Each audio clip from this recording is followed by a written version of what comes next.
myself again. But it's the only way you're ever gonna learn. You look back and it's all in the past. I'm dwelling on that. Good evening and welcome to NUFC Matters with me, Steve Wraith. It is a wonderful bank holiday up here in Newcastle. I hope everyone's had a nice day, and I'm pleased to say I'm joined by Holly and Michelle, who've given up 1 hour of sunshine to come and talk about Newcastle United. Thank you very much, ladies. Much appreciated. And we're going to do a season review. We're going to do that all week with all the different panellists that we get on. Got a little surprise for people tomorrow night as well, which is nice. So, good to have you on, ladies. And we're just going to go through the same questions I went through with the lads yesterday. And obviously, we'll be taking a few questions from people in the chat as well. But first of all, Holly, who was your Newcastle United player of the season? Easily Joe Willock for me. I thought he's brilliant. We all got him on loan, and I know a few people weren't happy about him. They were like, why would we bring Joe Willock in when the Longstaffs can't even get a game? We're prioritising Arsenal's youth over ours. And I could understand the frustration, but I always thought Joe Willock would be a good player for us. And he came in and he made an instant impact, of course. He scored on his debut. Then he dropped off slightly and people were saying, oh, get him out the squad. And I was like, oh, no, I think we should persevere with him.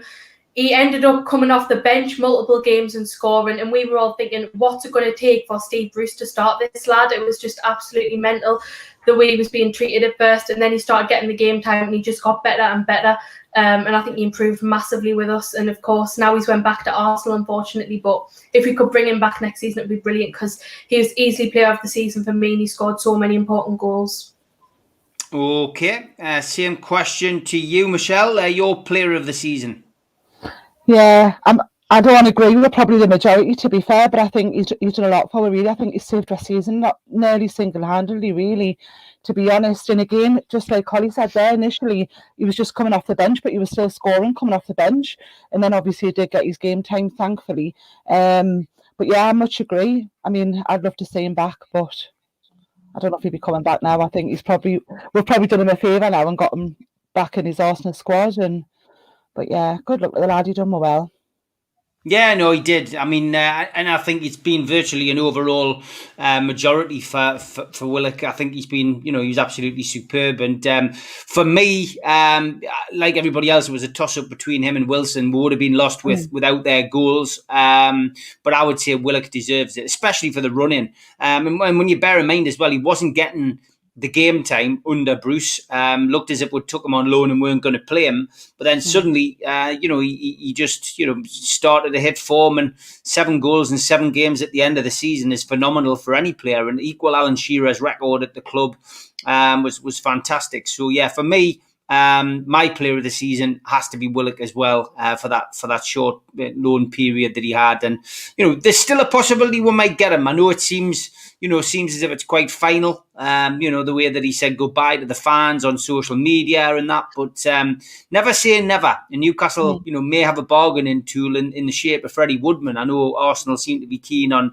bringing him in, and there might be some kind of deal there. And of course, we're entering the crazy transfer period now, where every player in Newcastle's sites are being linked with a move, etc. It's already started today, and I've seen some crazy headlines about ASM potentially going to Arsenal and Willock coming to Newcastle and stuff like that. But I'd just like to see Newcastle spend some money. Mike Ashley always likes to balance the books. We know that. Let's just hope he doesn't sell somebody to bring Willock in. If he does, he could sell Joe Linton maybe, but not ASM, for God's sake, please no. Okay, next one is goal of the season. Not prolific goal scorers this year, Holly, and we didn't see a mountain of goals, but there was some good ones in there. What's your favourite this season? We didn't have a lot of goals, but we did have a few ones that I thought stood out this season. And for me, I'd go for Joe Linton's goal against West Ham that came from Matt Ritchie's corner, and then Fabianski spilled it and he just tapped it in. And I just thought the class of that goal was like really, really good. He just took it very well. It was very instinctive of him, which we don't normally see from Joe Linton. He doesn't look like a natural goal scorer, but for that goal, I thought that was just a really quick reaction that I'm not sure a lot of our players would have been able to put that in. So I really enjoyed that goal. I know it's probably not one of the most popular ones, but I just think that's definitely kind of like a unrecognised goal. People don't seem to mention it much, but I thought it was absolutely brilliant. And also, just for sentimental reasons, mainly I'd also give Willock's against Sheffield United a shout, because it was the first goal that we actually watched live in person this season. So I did enjoy that one as well, actually celebrating in the stands. Yeah, fantastic. Good memories. Michelle, what about you? Your goal of the season?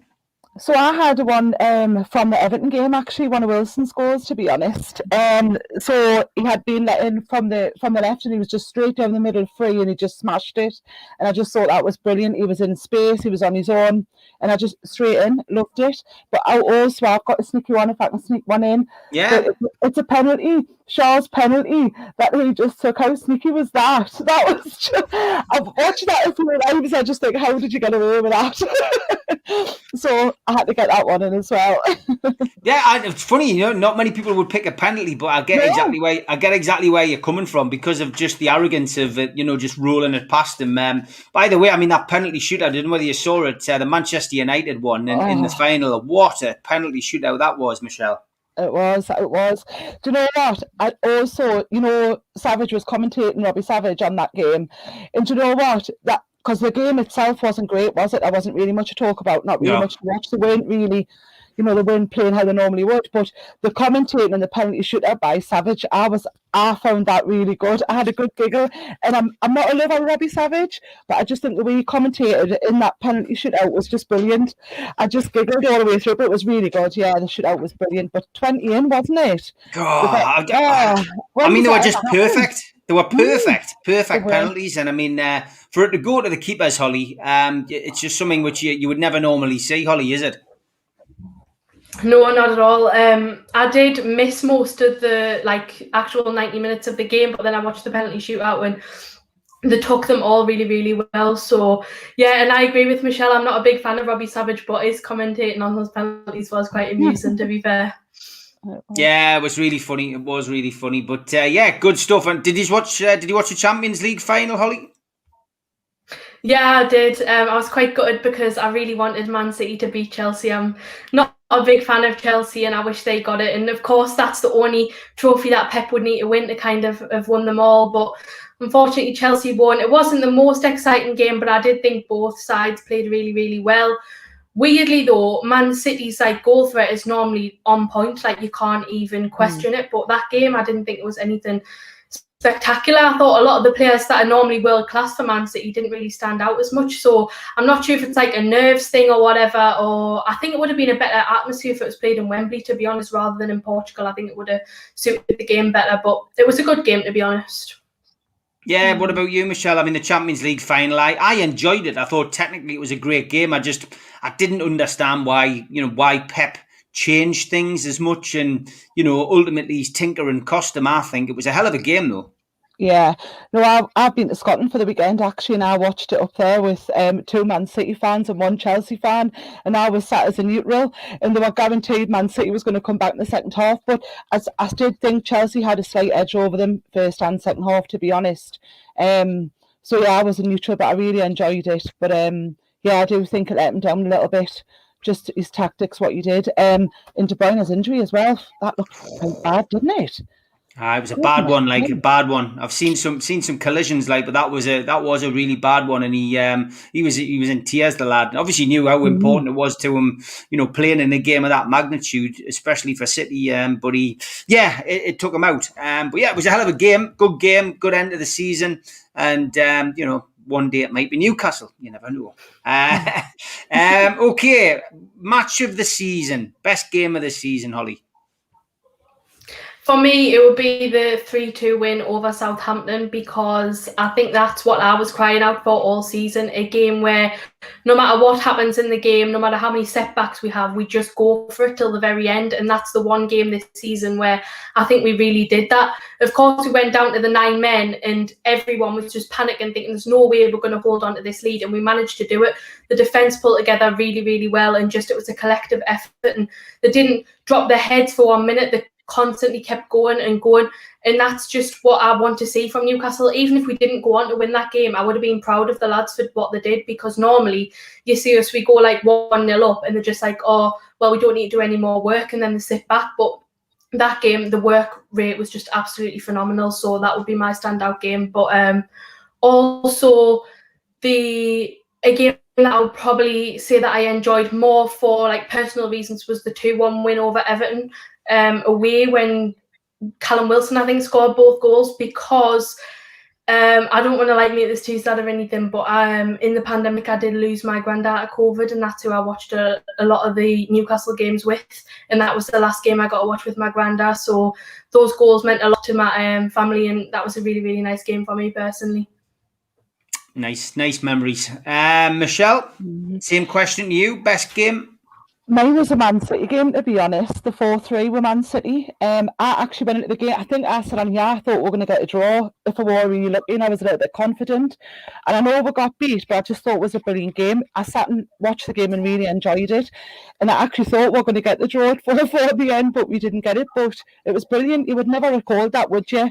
I mean, if you go back 8 weeks ago, you'd be like, there's no way we're going to get, whatever the score will be, it'll be. But no, I really loved it. I just felt that we're threatened as well, and I felt we matched them. So I didn't feel, normally when you play Man City, you're like, oh no, how many goals is this going to be? You really dread it. But I really enjoyed that game. It wasn't what I was expecting, but yeah, I really enjoyed that one. Yeah, another good game to pick. Okay, you've got a lot of choice with this one. Worst game of the season, Holly? The 3-0 defeat to Brighton. Am I mistaken, or did we get beat 3-0 off them twice?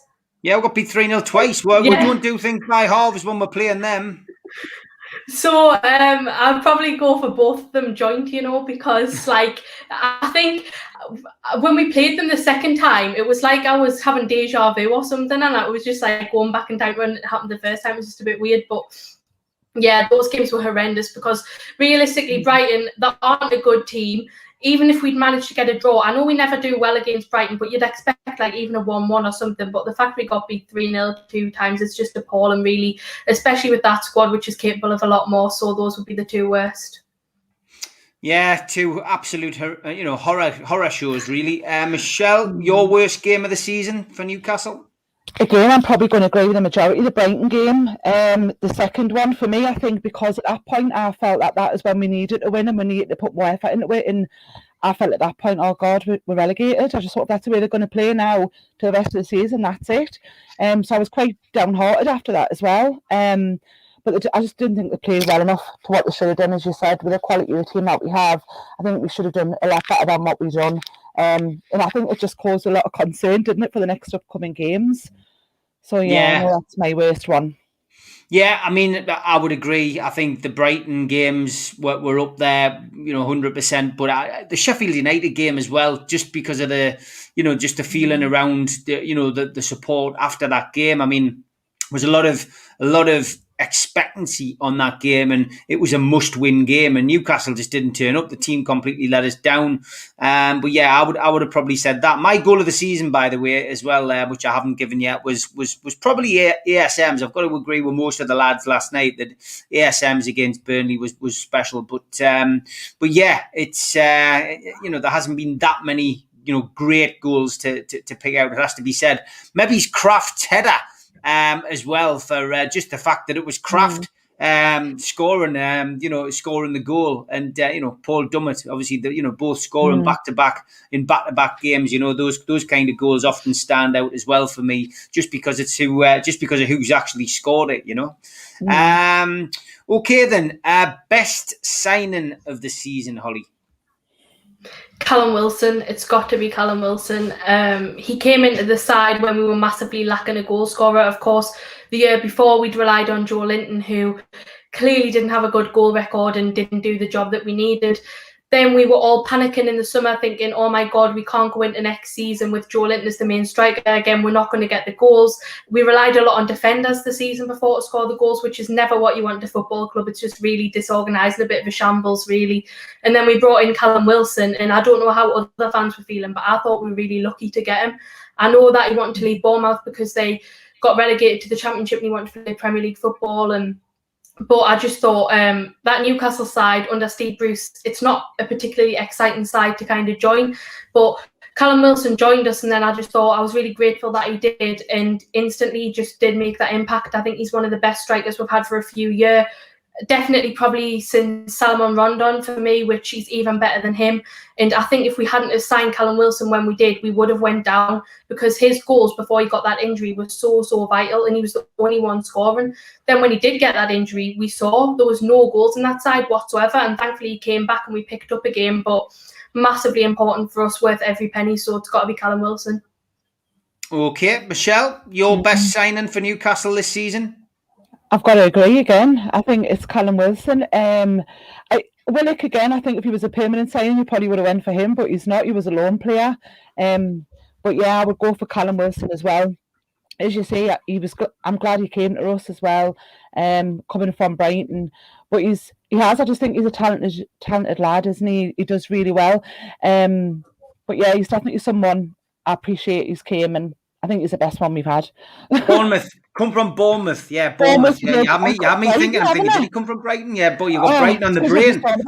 I know, I have, yeah. Yeah, I think, look, Callum Wilson, again, for his goals, for me, I would say probably was. And I think closely followed by Graham Jones. I think Graham Jones was probably the biggest signing in the grand scheme of things for the football club, because of what he seemed to do off the pitch. He clearly had an influence, and it's no coincidence that he's been asked to go and help with the England setup for the Euros, So I think personally, he's probably neck and neck with Wilson, but you cannot really say Willock. He's not a permanent signing, and I think Wilson, yeah. And we've got to keep a hold of him. We've got to keep a hold of all of our best players, especially if this takeover is going to drag on into the legal situation, which we're all expecting. Worst player then. Hendrick seems to have come out on top, and I've got to say I championed Hendrick when he signed. I was happy that he signed. I tried to stick by him at the start of the season.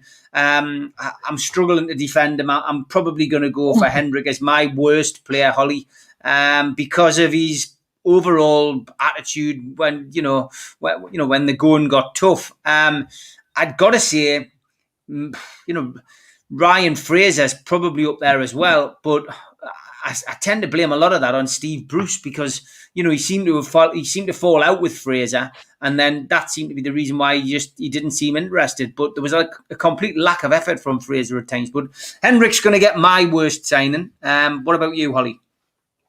It's the same too, but for me, I put in the other order. I think Ryan Fraser is the worst for me, because I think his attitude stinks to start with. Like when he was actually coming on the pitch and getting game time, which fair enough, it was very rarely, but he didn't give Steve Bruce a reason to want to play him again, because he just looked like he didn't care that he was on the pitch. He didn't care what the result was. It was all about him, I felt. He didn't really have any interest in the club. You've never really heard him speak to the media or do anything in the local area. I just don't think he's clicked with Newcastle. I don't think he wants to be here. And to be honest, if we could get rid of him, I would do. I was really excited when we signed him, and I think that's why it's even worse, because it was such a disappointment, because I thought, wow, on a free, especially with Callum Wilson, that'll be a brilliant partnership. And I know he had problems with his fitness and stuff, but for me, it's just, I don't think he's ever wanted to play for Newcastle since the day he signed, which is bizarre, because then I'd question, if you didn't want to play for the club, surely you knew this before you signed, so why bother coming?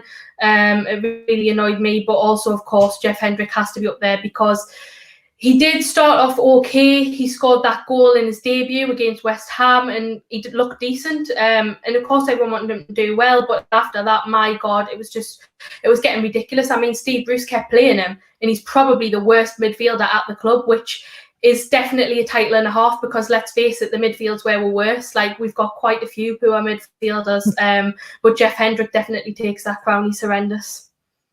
Yeah, Michelle, your worst signing? I've got the same too. I had Fraser at the top of my list, and that was more just because, again, I think originally when he came, you thought this is going to be a good partnership. It's going to work really well, and you see how good he plays for Scotland. I mean, even recently, look, he goes on for Scotland and he smashes it. He's a different player, isn't he? But his attitude, again, much the same. He doesn't look like he wants to be here. He doesn't look happy. Again, just no engagement with anybody. I just want to be off, to be honest now. I'm not keen on him at all. Yeah, no, me neither. It's going to be interesting the summer coming up, and we'll talk about that in the second half of the show. First of all, I'm going to give a shout out to the sponsors. Big shout out to Spider VPN for your internet security. Simply Google Spider VPN. They come up at the top of your internet search, and they will help protect your passwords and internet history, etc., on your computer. So Google Spider VPN today. Big shout out to Skips and Bins as well, who've been sponsoring us. Find them at skipsandbins.com. Telephone 0800 25 45 25 3. Email inquiries and skipsandbins.com. Website www.skipsandbins.com. Easy contract free and pay as you go waste collection. And there we go. So Bobby in his NUFC Matters strip. There you go. Good to see them on board with us this month. And also a big shout out to John at qtechshop.co.uk, the makers of pool tables and snooker tables in Wallsend in Newcastle. And also a big shout out to John at Jab Signature, their new brand coming out very soon. If you're a first time subscriber to the channel, click on the Newcastle Legends logo, subscribe by hitting that. Hit the thumb up to like the video, click share it to your other social media, and drop into the comments to find like-minded Newcastle fans in the chat. And if you are able to donate to the food bank, the food bank matchday bucket is still ongoing throughout the summer. Hit nufcfansfoodbank.co.uk and make a donation. And any donation, you get a registration into the raffle for the wonderful one-off watch, which John from QTech has supplied. There it is there. And you go in automatically into the draw. Holly, I noticed you've got your cult t-shirt on. I saw the photograph on Twitter. Very good. Nice of John to send you that. And there's plenty of memorabilia and merchandise on NUFCmatters.com, which is run by John from QTech. And these rather snazzy Umbro Newcastle NUFC Matters t-shirts are coming black and white stripes, NUFC Matters logo on the front. They are fantastic, and I got mine the other day, and it is very nice indeed. Thank you very much, John. So get yourself on the website. There's cups, there's all sorts on there, and well worth a visit. Just get through some of your comments. Yano, good evening. He says, worst player is Lascelles. Best player, we didn't have one. I had a feeling you might be in that kind of mood, at the end of the season. I don't blame you. Tom Lynch says, player of the season, Wilson. Worst player of the season, Hendrick. Idiot of the season, Steve Bruce. So Tom's chucking in a new category there, idiot of the season, which is good. Which is good. It is a good one. Graham Coleman just says he totally agrees with Holly. Bede says, best signing, Willock. Worst signing, Hendrick. Roger Cook says, Willock for me too is the best signing. Stu's battery's dying and he says, Bruce out. That's Stu. At least he's been consistent through all of these shows. Doug Hall says, hopefully the Longstaffs have seen what they have to aspire to watching Willock, because they get nowhere near it. Darren, we'll do Troll of the Week on a Friday, but he said that the Troll of the Year has been Steve Bruce every time he did a press conference. Tom Dixon's goal of the season was Maximin against Burnley. Mark Hall says, hi, Steve, Holly, Michelle. Hope you're all well. Best goal for me is Willock against, in the final game of the season. So against Hull. Doug Hall says, Hendrick making the tea and the tea lady in midfield for me. You should never put on a Toon shirt again. And he also says he's put a bet on Belgium to win the Euros. He got 11-2. Good odds, mate. Joe will be doing the odds during the summer. Yano says, best asset of Willock was shown when he was dropped. Didn't sulk, just knuckled down and forced his way back in. He was a quality player. And Roger says the quality was evidence for the whole game. Top defending. Which game? I think he was talking about the which game he was talking about. That I'm sure. Mine was Leicester over 4-2 as well. That was the game. Great game. That Tom Dixon's favourite game was Everton, and Leicester City, says Jimmy Ray. So thanks for all your comments. Keep them coming in. Keith, I'll let you have a word as well. He says best game was against Everton. Yeah, I mean, we're entering the silly season now, Holly. Transfers, it's already started. We're being linked with a Celtic player today. Said that's going to be our first signing, according to the Chronicle. What do you feel like in the summer? Do you read the papers, or do you read the media? Do you sit and watch Sky Sports avidly, or do you try to switch off for a couple of months? What do you do? Pretty much switch off, to be honest. Like, I think we get linked with practically every player in the world across the summer, including like Ronaldo, and then it goes all the way down to like a youngster in the Scottish League that no one knows. Like, it's a complete random kind of mix of players that we get linked with, and most of the time none of them ever end up materialising, so I don't really listen. But normally we do our business at the end of the window, which is so nerve-wracking because you start to think, oh, we're not going to get anyone. Then the last day of the season and we get a few players in. So I'm checking Twitter and stuff like that a lot on the last day of the season, but before then I really don't listen, to be honest. I see stuff that pops up on like my recommended and that, but I never read into it because most of the times the stories are just rubbish. Yeah, what about you, Michelle? Do you sit and, look through things and, get hooked by the whole transfer talk, or do you do the same as us and just switch off? To be honest, normally I switch off. Last year of the season, Sky Sports News, right up to the countdown now, I get really nervous and I'm watching that. I'm like, oh, I've done it again. They've left at the last minute, or they're going to get whoever's left, and they're just buying someone for the sake of buying someone, or loaning, like on loan, signing players. But sometimes, again, like yourselves, if you have a name and you think, who's that? Oh, they're never going to come. And you start to have a look into that, don't you? But Sky Sports News last day, like, we just sit up like all night and just watch it. It's not off until we know what's done's done, because we are last minute every time. Yeah, we're saying Shefty Coochie last minute. We've signed a few gems, haven't we? Over that Dumbai and whatever he was called now. We're saying some absolute horrors. We've signed some good ones as well. Nobby Solano very last minute, I remember, when we're saying Michael Owen. But yeah, it's I just tend to switch off, because you end up just driving yourself mental, Michelle. Hoping, but I think we've become conditioned to disappointment now in transfer windows under Mike Ashley. Yeah, I agree with that, definitely. You don't expect anyone big to come in, do you? You just say, well, we'll see what's there and see what we'll get. So you don't have that excitement or anything, do you, about getting someone big in, to be honest. So disappointing. Okay. As for players going out, I think we know we're going to lose, the likes of Save and Atsu, which is going to clear some money up from the wage bill, at least, Holly. But there are other players who, are going to be questions asked if they end up staying. Andy Carroll is one, which James has mentioned. Would you give him an extra season at Newcastle if the takeover is still dragging on? Would you try and retain these players? What would you do?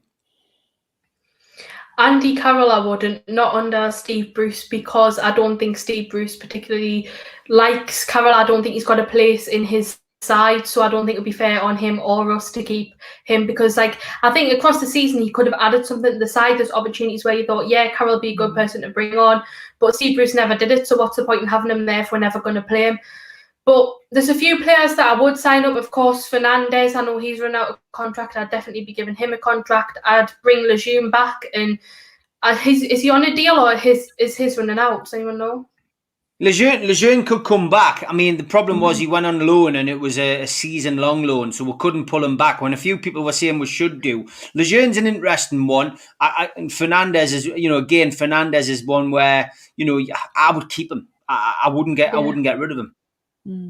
Yeah, I'd definitely be keeping Fernandez. I think he's probably the most hard-working centre-back at the club, along with Kieran Clark as well.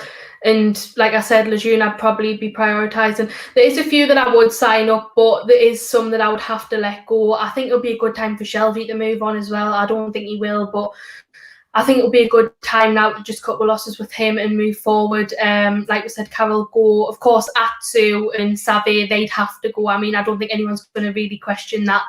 But I do think, though, we need to prepare for another relegation battle next season. I know no one wants to see it, but at the end of the day, the takeover will probably roll on into the new season, and under Mike Ashley, the objective is going to be just to stay up again. So we're going to have to try and make signings and sign players on new contracts that are going to help us stay up, and the ones that don't really bring anything to the side, you're just going to have to let them go. But I think we're going to have to just ignore the takeover for now and act as if we're just stuck with Mike Ashley, because realistically we are, unless something changes with the takeover. Would you sign? Would you give Carroll a new contract, Michelle, or Fernandez? Would you try and keep a hold of Fernandez? What's your view? Any players that you'd specifically say, right, okay, he hasn't been great, but I wouldn't want to lose him at the moment. Matt Ritchie, I wouldn't want to lose him. I know he wants to leave though, doesn't he? But I just think he's such a valuable asset to the team. Leadership, professionalism, grit. He just gets everyone going, and don't they? So I'm coming to the fact he is probably going to go, but I don't want him to. And well, I think we've already mentioned it. How I'd like to go. Shelby is another one. I think his time's right to move on. Fraser and Hendrick. And obviously, if we can keep Maxim, Lejeune are agreeing as well. The Longstaff, though, I don't know if Matty should be allowed to go out on loan as well. I feel he's not getting any game time, is he? And I think he needs to learn his trade properly and go out on loan and prove himself as well. I think he was a good player when he played, but I just feel awful that he's not getting any game time, to be honest. So hopefully they'll let him go out on loan and see how he goes. But yeah, no, I think I'm much in agreement with most of that people, to be honest. Keep Maxim, obviously, if we can.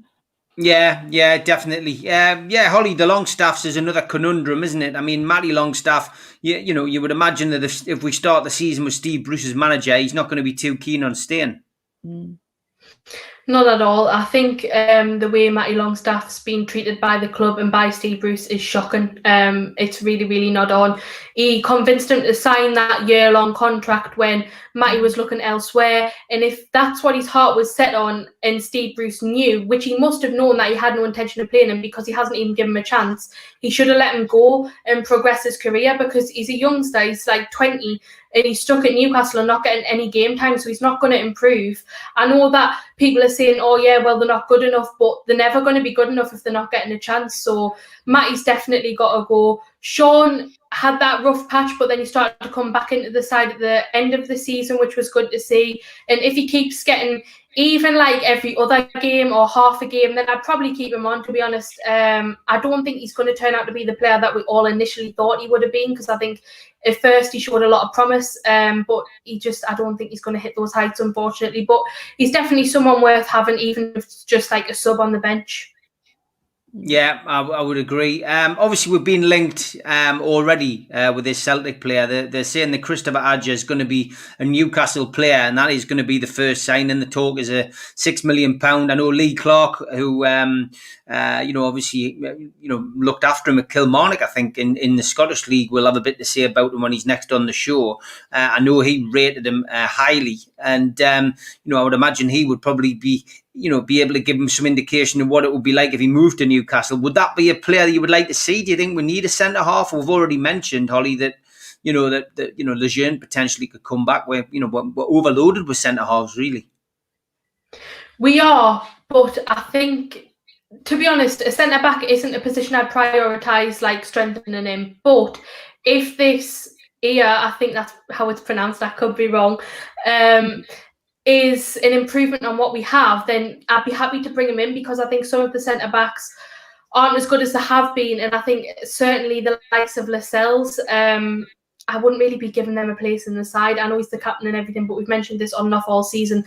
I think there's a few centre-backs that I'd be kind of putting on the back burner and slowly getting them out of the team, because I just don't think they're up to scratch anymore. And if this player from the Scottish League, which I must admit I haven't seen much of him because I don't really watch Scottish football often, but I've heard good things about him, and £6 million isn't bad. He's also very tall. I think I googled, he's about 6.5 foot, which is of course great for a centre back, and we need height. So Yeah, I'd bring him in if Bruce thinks that he can add to the squad, but we'd have to probably let a few go. If it was the choice of either getting rid of, the likes of Fernandes and Lejeune and then bringing him in, then I'd probably stick with Fernandes and Lejeune because I don't think that he's going to be any better than them, in my opinion. Yeah, Kenny Ranson makes a good point. He says, I haven't been keeping an eye on Celtic, but they don't seem to have played that well this season. 20 points difference between them and Rangers. I mean, it's a big gulf between the Premier League and the Scottish Premier League. Michelle, is a Celtic centre-half something you'd be keen on bringing in? Again, I think a lot of people think he's a really good player. I don't watch Celtic because my other half's a Rangers fan, so I wouldn't dare. But I think this has been talked about for a couple of weeks, hasn't it, to be honest, about this guy coming in. It's been talked about up there quite a lot. And as I say, I was just the other weekend, they were like, oh, you're going to get that defender. And I was like, oh, I've heard it spoke about. But again, we hear about them. We hear about that many names, don't we? So I don't really take much notice. But I do think 6 million sounds all right, and they haven't played well this season, Celtic, which I think a lot of people know, but I think that's down to Rangers playing much better, and obviously Gerrard doing really well, and them sort of not having a great management, so maybe they've just not got the potential out of that team as well at the minute. But I agree, I think if you can get him for 6 million, and if you think about the sales now, I think he's getting a lot of injuries, his legs are going a little bit. I would take him as well, definitely, yeah. There's a good question from James Rose. He's asking, am I club or country? I'd rather see a World Cup than Newcastle win the Premier League. I'm afraid I would rather see Newcastle win the Premier League than see England win the World Cup. Holly, same question to you. Exactly the same. Always club any day. Easiest question I'll ever answer. To be honest, England, yes, I'm happy when they're doing well and stuff, but I would never get upset if we're doing badly, to be honest. Like, I'm not a massive avid England fan. Of course, I follow them, but if we, lost out in the Euros or whatever, I wouldn't be sitting crying about it. Whereas if Newcastle were to be relegated, I would be sitting crying about it. So it's got to be Newcastle for me. Same question to you, Michelle. The same. Again, I do watch England when they play. I enjoy it. I like them to do well. But again, it's a bit like Newcastle, isn't it? I sort of think we'll always do so well at some point, but we'll never win it. So just enjoy it and don't worry about it. But yeah, club every time. Yeah, but there's your answer, James. I wouldn't say you're in the minority. I know a lot of people who are like that. ADB's getting a bit excited. He says, takeover happens, first signing, Mbappe, I bet you. Okay, I'm not a betting man.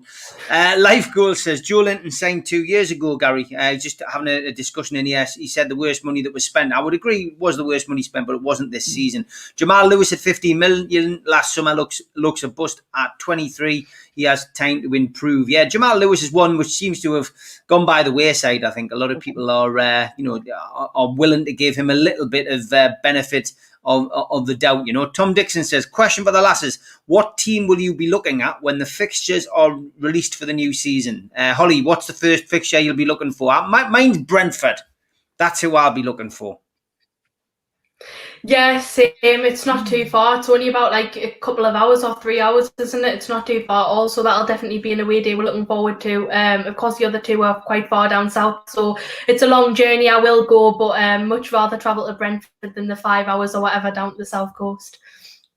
Richard Varsters, thanks for your input. It's always funny. Signing of the season for me was Hoffman. He says, worst of the season was Keith Patterson. Brilliant. Michelle, what about you? Which is the first fixture you look for?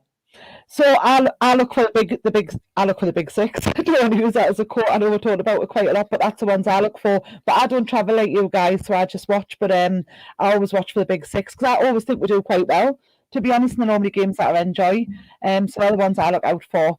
And you're normally guaranteed to run alongside each other and all, don't they? Man City, Liverpool, they're all close together. We never have one, and a couple it's of weird. When the fixture list comes out, I always look for the newly promoted teams. But I've got to be honest, the first games I look at are the first game and the last game. I always look at the first and last to see what kind of running we've got. And then I look at my birthday in February, and then I look at who we've got on Boxing Day and New Year's Day. I don't know, it's just weird, but you do it. That's different ways you look at it, Andrew says, I've got no interest in England at the Euros, too overrated for me. Yeah, I've got to be honest, the last World Cup when we got to the semi-finals, like everybody, you get sucked into the whole thing. And I was doing talkings pre-match down at the Centre for Life, and it was a great atmosphere. But it still wasn't 1990, which is the top I've got on. For me, that was the World Cup. Gaza, Beardsley, Waddle, Turin. It was just a hell of a World Cup. That was my World Cup, and if we'd won that, that would have been absolutely, fantastic. Absolutely fantastic. I don't know. Are you that bothered about England, Michelle? No, I do like it. I do watch it. Like I say, I'll watch every game.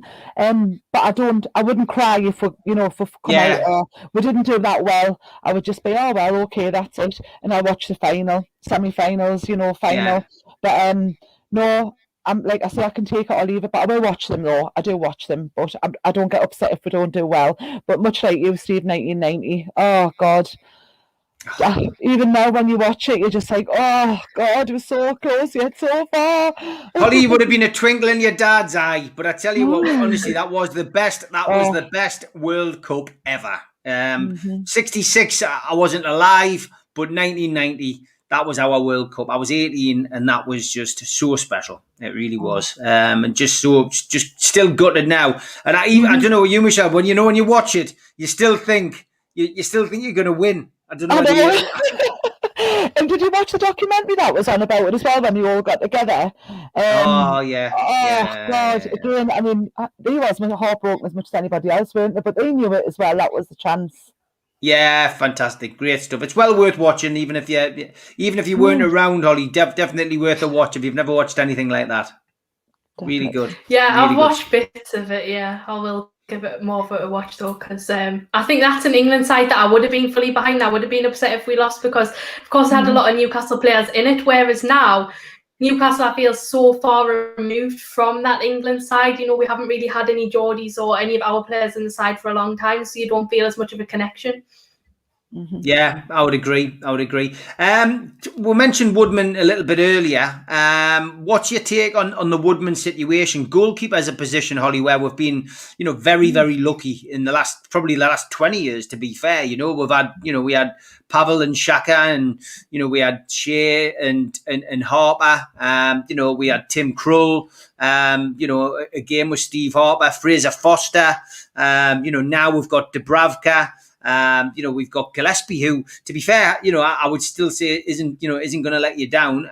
You've got Darlow, and now you've got Woodman. So Woodman, of course, is creating a lot of interest. He's been out on loan, of course, had a bit of heartache, of course, at the weekend, but led to believe that there are, a queue of teams ready to take him on.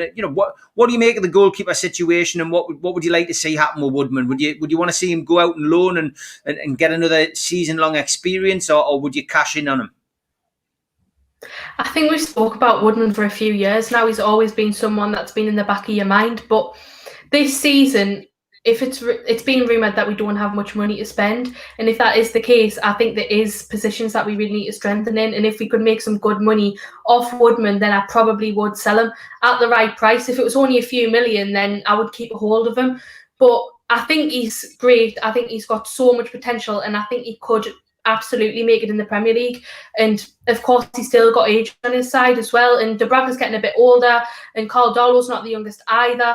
But I think at Newcastle, he'd probably be third choice goalkeeper at best. And Woodman, I don't think he'd want that. I think he wants first team football constantly. I think he loves it at Swansea. And if we could maybe sort out another loan deal at Swansea and everyone was happy, then that would be the dream. But I think Woodman will probably be wanting to kind of move on now if Newcastle aren't going to give him any game time, which he won't get that at least for a few years.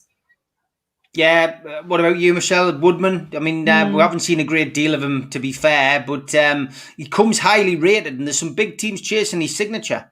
I think because we are blessed, aren't we, in the keeper department, really, and we have been for a long time, like you just said there, Steve. So I think if we could get a good deal on him, I'd be happy to let him go and use that money elsewhere. Because we do have a few, and I think he does want to play first team football, Premier League football. Sorry, I just always think of Fraser Forster. And we let him go, and he went to Celtic, and he was brilliant, wasn't he? And you just think, oh, we should have kept that one. I always worry, don't let them go. But then you think, well, you've got 4 there now, let one of them go. So yeah. Yeah, I would agree. Yeah, this is a good point by ADB and by where did Van Dijk come from? Of course, he came from the same place up in Scotland. Just getting back to the centre half situation, and you never know. Yeah, you can always find a diamond in the rough, if you like, and he could well be that. And another good point was made by somebody. I've lost the comment now, but. I think it might have been Julie or Trulls, basically just saying that our defence is getting older now. It's not getting any younger, and we do need some young blood in there. So that's fair enough. John from QTech says, "I'd rather see Newcastle win the league than England win 3 World Cups on the bounce," which is fair enough. Alan says, "Steve, we do for me. We let in 62 last season, and some of the centre backs are nearly as slow as Shelby." Again, another good point.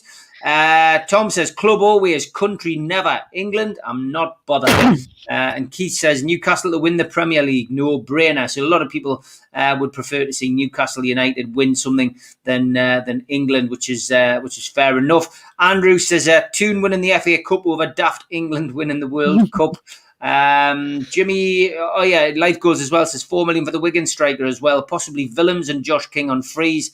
Think that might be about all. Yeah, it's been. I mean, Holly, you mentioned the budget, but ultimately the budget from our perspective is not confirmed yet. There's 12 million. I'm not even sure where that figure came from, and this is the problem with the pre-season. People just pluck a figure out of a report from somewhere, and then suddenly it becomes gospel. But another report I saw said that Ashley hasn't decided what the budget's going to be, and again, I think all he tends to do is he balances the books. So, if we're taking into consideration, we're going to finally get Savi and Atsu, etc. I think somebody put, I think Atsu was on 30 grand a week. You get them out of the club. It does free up something without actually essentially, costing you any money. So it gives you something in the pool.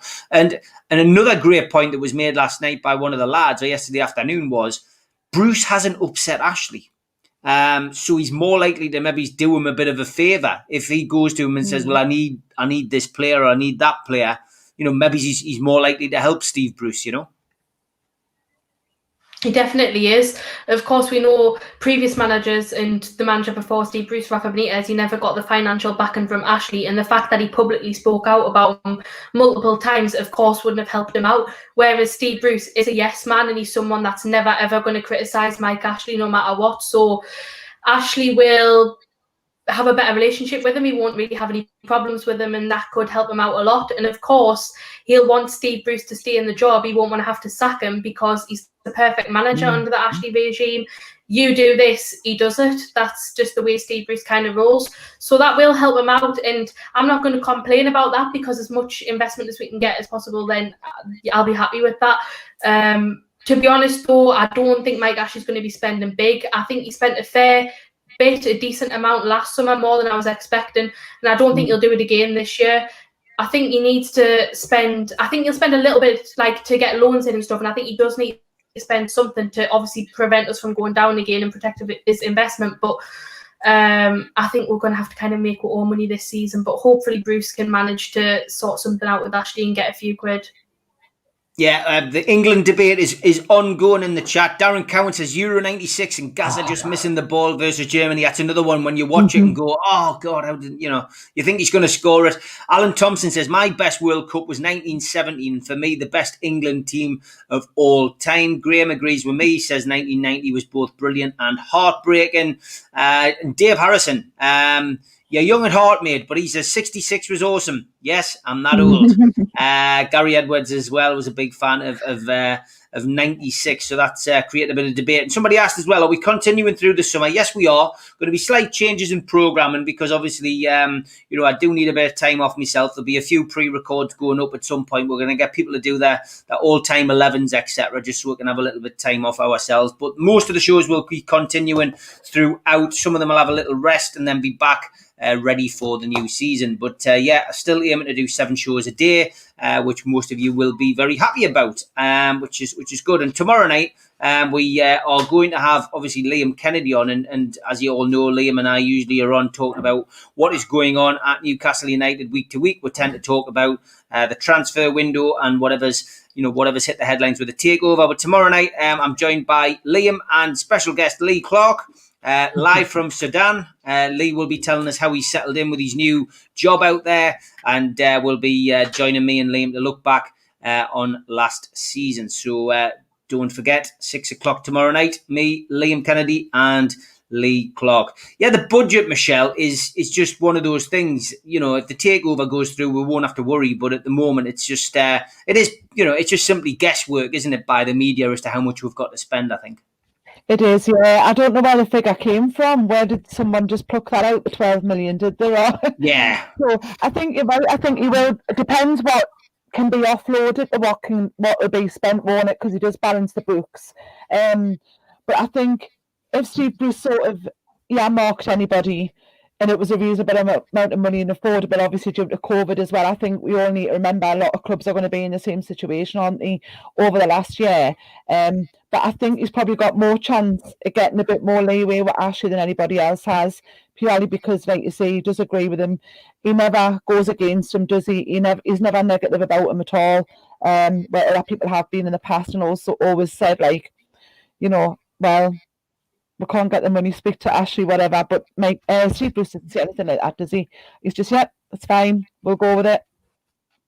Were you surprised at his attitude at the end of the season, Michelle? Just, Bruce coming out and once again just letting his mouth run and saying that people should be eating humble pie. I mean, I brought this up with Mick Lowe's on Saturday, but it just got on my wick that a little bit. You know what I mean? Why not just have a satisfying grin on your face and go, well, finish 12th, and exactly. just. I told you so, but he can't.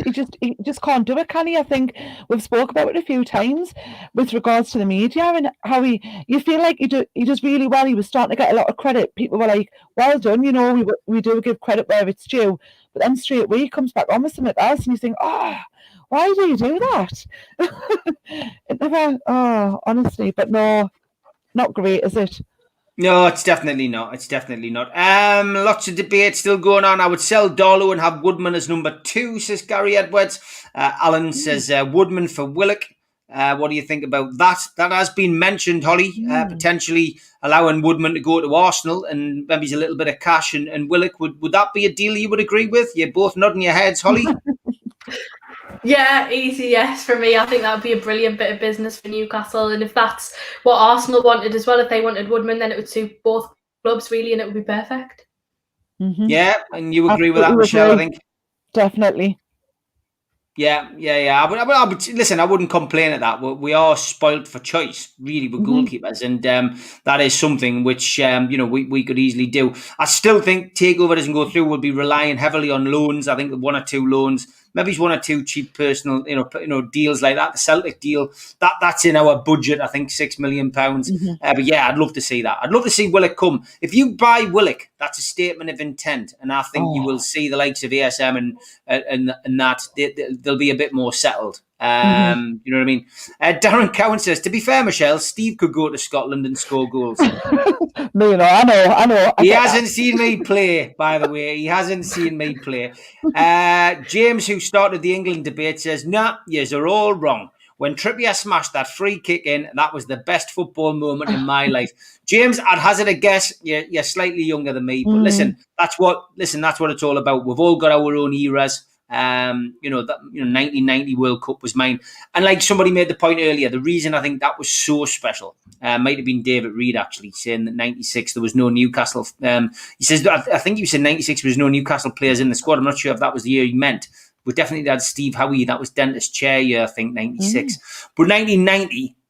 You had Beardsley, Waddle, and Gascoigne, which was, of course, those 3 players from the northeast. That, although Beardsley and Gaza and Waddle had left, it was still so special to see 3 Geordies who were playing in that team. And I think that made it all the more special. Paul Gibson, David Platt volley versus Belgium. I mean, that was great because it was going to penalties and he just scored a goal out of nowhere. It was fantastic, absolutely brilliant, great stuff, great memories. And we will be doing a little bit on the Euros as well. Over the course of the summer as well. Yano says, how do we get better from Lascelles? Take the armband off him, and on a different note, take the number 9 off Joe to ease the pressure. We'll finish off on that because that's an interesting debate. Holly, would you give the captaincy to somebody else, and if so, who? And would you, again give the number 9 shirt maybe to Wilson and take it off Joe Linton? First question, yes, I would take the armband off Lascelles, which I've said throughout the whole season.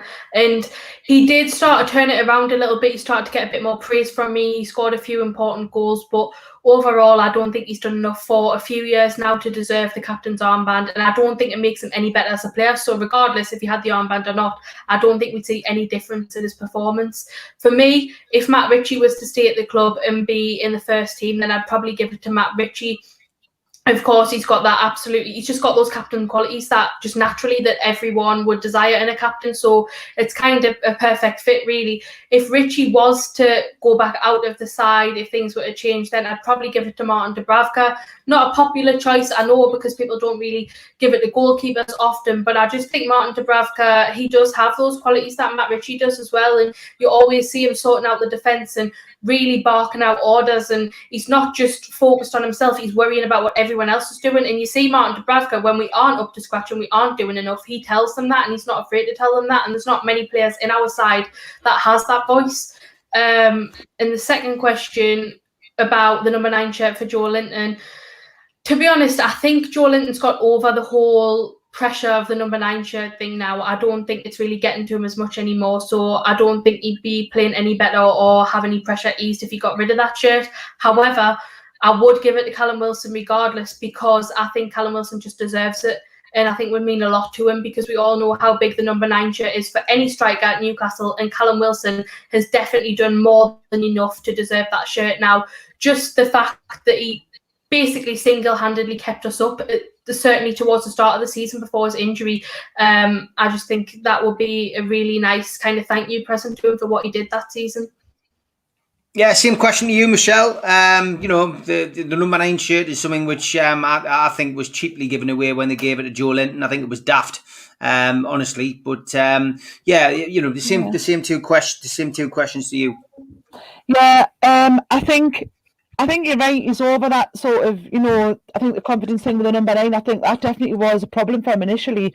I don't know if when he first came, he felt he had a big pair of boots to fill, really, didn't he? Wearing that number 9 shirt. But I do think, I would particularly say the back end of the season, he was actually playing a bit better than what he'd ever done, wasn't he? He had quite a few good games. But with regards to, I do think Callum Wilson deserves a number 9 shirt, absolutely. He's a goal scorer and that's it, and he should get that. I think with regards to the captain's armband, oh God, so I quite like Callum Wilson's authority as well when he's shouting out. I think he could be a good leader, depending on obviously who was brought in the midfield as well. If anybody, I would go for Callum Wilson, to be honest, with a captain's armband as well. I would give it a go. If Matt Ritchie was to go, obviously, I would, first choice would be Matt Ritchie, but I believe he didn't want that, did he? He was offered it and didn't want it. Was that right? Yeah, I think so. Yeah, I mean, he's a captain without the armband, isn't he? Mm-hmm. He's a leader of men on the pitch, and you can hear him constantly barking orders, encouraging people, bollocking people. Whatever it is, he has a presence on that pitch, and he's a captain without the armband. So it's no great surprise. Yeah, no. Thanks for remembering that. He says Steve Wraith is Kevin Keegan's last ever substitution. I was, mate. Yes, in football, better than Hendricks. Thank you very much, mate. Yeah, that charity game. I am still Kevin Keegan's last ever substitute. So it's a good one for the pub quiz, that. Darren Cowan, Steve Howie and Les Ferdinand were in the squad as Newcastle players at Euro 96. Yep, that's right. ADB says, sell the cells, always liability, always. Yep, just ask Martin from the worldwide squad. He says, not my captain. Alan Shearer played in Euro 96, yes. And I did make the mistake earlier of saying 7 shows a day. I meant 7 shows a week, of course. I won't be doing 7 shows a day. I couldn't do that. Lots of people just saying great show. Look, it's been great. Just the input from everybody in the chat, as always, has been fantastic. So thanks to everybody for there. I just want to thank personally Holly and Michelle for coming on tonight as well. Bank holidays is, it's a day where we should all be off. But thanks for coming on and giving your input into last season. And I'm sure I'll see you throughout the summer. Have a well-deserved break from Ladies' Night and from the Match Day Live. But I'm sure we'll have you on at some point talking a little bit about transfers and other things. But thanks for tonight, girls. Take care. Speak to you soon. Take care. Bye. Bye.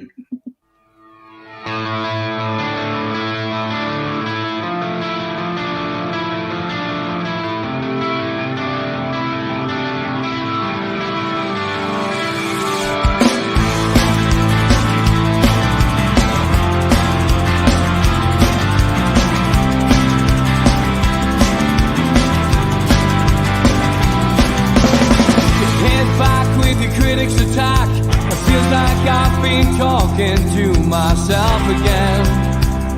But it's the only way you're ever gonna learn. You look back and it's all in the past.